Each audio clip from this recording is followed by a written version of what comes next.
తెలుగు చిత్ర పరిశ్రమలో దేవరా చిత్రం ద్వారా జూనియర్ ఎన్టీఆర్ తన కల్ట్ చూపించాడు. ఇక్కడ పాజిటివ్ టాక్తో దూసుకెళ్ళినటువంటి దేవరా చిత్రం మార్చి 28వ తేదీన జపాన్లో విడుదలకి సిద్ధమవుతోంది. ఈ నేపథ్యంలోనే జపాన్లో దేవరా చిత్రం 100 కోట్లు కలెక్ట్ చేయడం ఖాయం అనేటువంటి వాదనలు తెర మీదకి వస్తున్నటువంటి నేపథ్యంలో ఈ అంశం మీద మనం పూర్తి స్థాయిలో విశ్లేషణ చేసుకుందాం. ప్రస్తుతం మనతో పాటు ఉన్నారు ప్రముఖ సినీ విశ్లేషకులు రాహుల్ అయ్యర్ గారు. వారితో మాట్లాడదాం. రాహుల్ అయ్యర్ గారు నమస్తే అండి. నమస్తే అండి.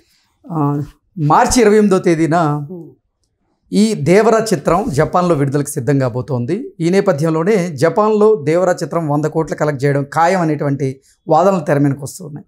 ఏంటి నిజంగా దేవరా చిత్రం అక్కడ 100 కోట్లు కలెక్ట్ చేయడం ఖాయం అంటే ఏం చెప్తారు? మన తెలుగు సినిమాలు అంటే ఇంట గెలిచి రచ్చ గెలవాలి అంటారు జనరల్గా. ఎక్కడైనా సరే ఇక్కడ గెలవడం పక్కన పెట్టండి, ఏ దేశాల్లో ఎక్కువ ఎక్కడ రిలీజ్ చేసామనేది చూసుకుంటున్నారు. ఎందుకు కూడా చెప్తాను. Because whatever they invested Devara first negative టాకే వచ్చింది. నెగిటివ్ టాక్ వచ్చి పాజిటివ్గా వెళ్ళి ఎంత కలెక్షన్స్ 300-400 కోట్ల దాకా అక్కడ దాకా ఆగింది. దానికి పార్ట్ 2 అన్నాడు. పార్ట్ 1లోనే మొత్తం చెప్పేశావు. ఇంకా పార్ట్ 2 ఏముంటుందో తెలియదు. ఇప్పుడు పార్ట్ 1లో దేవరని కొడుకే చంపేశాడు అంటే దేవరాలో కూడా చాలా స్పష్టత లేనటువంటి సీన్లు ఉన్నాయి. దానికి దేవరా పార్ట్ 2లోనే ఒక స్పష్టత వచ్చేటువంటి అవకాశం ఉందని చాలా మంది భావించారు. అవునండి. ఇప్పుడు అట్లా అనుకుంటే స్కంద 2 దేనికి యూజ్ లేదు. స్కంద 1తోనే అసలు బీభత్సం సృష్టించారు బోయపాటి సీను. స్కంద 2 వస్తుందో లేదో తెలియదు. అలాగే దేవరా తర్వాత దేవరా 2 వెంటనే రిలీజ్ చేయాలి. ఎందుకంటే ఎన్టీఆర్ ఆ గెటప్ లో ఉన్నప్పుడే ఆ షూటింగ్ అంతా కంప్లీట్ చేసుకోవాలి. లేదా ఆల్రెడీ కంప్లీట్ చేసేసుకున్నారా మనకు తెలియదు, ఇన్ఫర్మేషన్ అయితే లేదు. ఎందుకంటే కొన్నిసార్లు కొన్ని ఇంటర్వ్యూస్ లో కొరటాల శివ కూడా ఏం చెప్పారంటే ఉండకపోవచ్చేమో అన్నట్టుగానే మాట్లాడిన దాఖలాలు ఉన్నాయి. ఆయన దాని గురించి తప్పిపుచ్చేశాడు అనమాట. సెకండ్, జాన్వీ కపూర్ ఇంట్రడక్షన్ తెలుగులో. సో జాన్వీ కపూర్ని నువ్వు తెలుగులో శ్రీదేవి కూతుర్ని ఎన్టీఆర్ పక్కన చూస్తుంటే 10 నిమిషాల కోసం స్క్రీన్ ప్లేస్ కోసం అమ్మాయిని ఎందుకు తీసుకున్నారో అర్థం కాల. ప్లస్ ఆ సినిమాకి అన్ని ఆటంకాలే వచ్చాయి. గుర్తుందో లేదో మీకు, ప్రీ రిలీజ్ ఈవెంట్ నోవోటల్లో చేయాలనుకున్నారు, అయింది. తర్వాత ఎన్టీఆర్ గారి ఫ్యాన్స్తో మాట్లాడలేదు, సక్సెస్ మీట్ అవ్వలేదు. ఇంటర్వ్యూస్లో కూడా ఎక్కడ ప్రమోషనల్ ఇంటర్వ్యూస్ దేవరాకి లేవు. ఉంటే హీరోయిన్తో ఉండాలి కదా ప్రమోషనల్ ఇంటర్వ్యూస్, ఎక్కడా లేవు. సో ఇప్పుడు వీళ్ళు కొత్త పందా అంటే వేరే కంట్రీస్లో వీళ్ళకంటూ కొంచెం ఫ్యాన్స్ ఉంటారు. జపనీస్లో అల్లు అర్జున్ గారికి పక్కా ఫ్యాన్స్ ఉన్నారు. ప్రభాస్కి ఫస్ట్, ప్రభాస్ తర్వాత అల్లు అర్జున్ అక్కడికి వెళ్ళి పుష్పాని జపనీస్ లాంగ్వేజ్లో ఆ పుష్ప 2ని డైలాగ్స్ ఇచ్చి ఆయనకంటూ ఒక ఫ్యాన్ బేస్ ఏర్పడింది. ఇప్పుడు వీళ్ళు అరంగేట్రం చేశారు. ఎన్టీఆర్ కూడా అక్కడ ఫ్యాన్స్ ఉన్నారు. ఎన్టీఆర్ సినిమాని అక్కడ రిలీజ్ చేద్దాము అని. Why only Japan?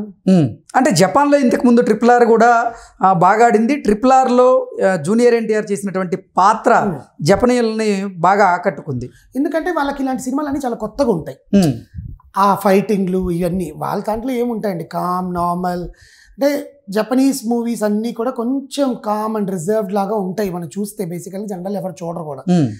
అక్కడ మన వాళ్ళని వాళ్ళ భాషలో చూస్తే వాళ్ళకి ఒక ఆనందం, ఏదో పరదేశ చిత్రం ఇక్కడ వస్తుంది అని.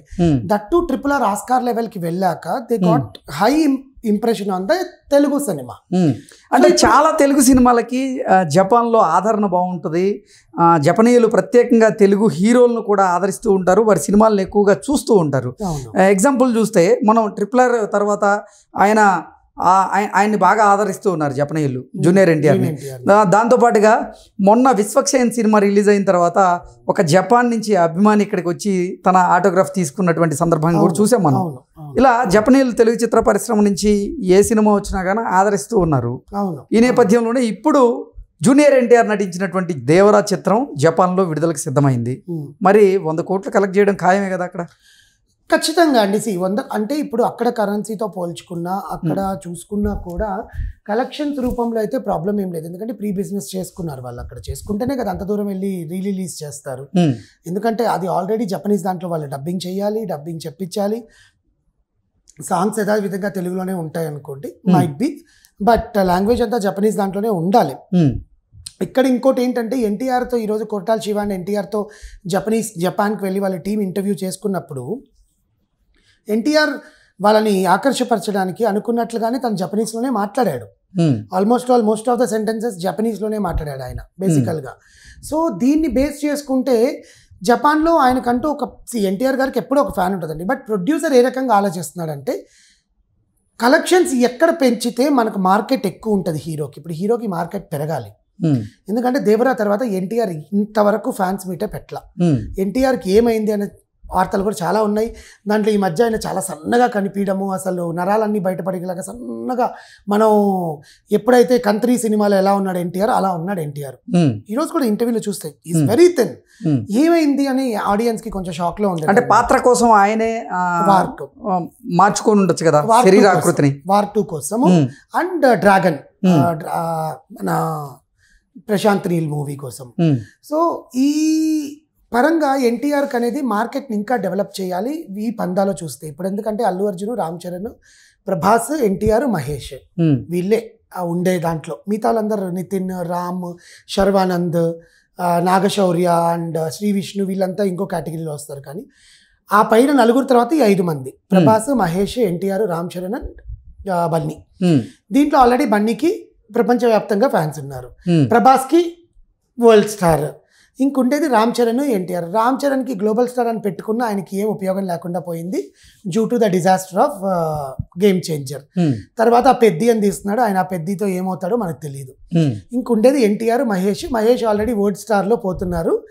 ఆ వరల్డ్ రాజమౌళి గారితో ఇంకా ఆయన ప్రపంచాన్ని ఏలేసి వస్తాడు 2029కి. అప్పటిదాకా ఆయన పార్క్ చేయండి కాసేపు పార్కింగ్ లో, ఆయన రాడు ఇప్పుడే. ఉండేది ఎన్టీఆర్ ఒక్కడే. సో ఈయనకి ఇప్పుడు మార్కెట్ డెవలప్ చేయాలి. సో డెవలప్ చేయాలంటే ఆయన RRR తర్వాత మళ్ళీ రిలీజ్ చేయడం అంటే ఆల్రెడీ డెవలప్డ్ స్టార్ ని ఇంకొంచెం మార్కెట్ బూస్టింగ్ కోసం దేవరాని అక్కడ రిలీజ్ చేస్తున్నారు. 100 కోట్లు గణిస్తుందా, 40 కోట్లు గణిస్తుందా, 200 గణిస్తుందా అని పక్కన పెడితే సెప్టెంబర్ రిలీజ్ అయిన దేవరా మళ్ళీ ఇప్పుడు మార్చిలో రిలీజ్ అవుతుంది అక్కడ. బట్ దట్టు వాళ్ళ సన్నాహాలు, వాళ్ళ ప్లానింగ్స్ ఉంటాయి. ఖచ్చితంగా బ్లాక్ బస్టర్ అవుతుంది. ఖచ్చితంగా దే విల్ గెట్ కలెక్షన్స్. మీరు అనుకున్నట్టు 100 కోట్ల దాకా వెళ్ళొచ్చేమో. వెళ్తే మంచిదే. ఒక తెలుగు సినిమాని అక్కడ ఆదరించడం, మన వాళ్ళు ఆదరించాలండి. మనల్ని ఎక్కడైనా ఆదరిస్తారు, మన వాళ్ళు ఆదరిస్తే చాలు. దేవరాకి అసలు జపాన్లో ప్రీ బిజినెస్ ఎలా ఉంది? ప్రీ బిజినెస్ 48 కోట్లు అని అన్నారు బేసికల్గా. అది లెక్కలు వాళ్ళు ఇంకా చెప్పలేదు. బేసికల్లీ కొరటాల శివ రిలీజ్ చేయడానికి రీజన్ ఏంటంటే ఎన్టీఆర్ గారికి ఇక్కడ చాలా ఫ్యాన్ బేస్ ఉంది.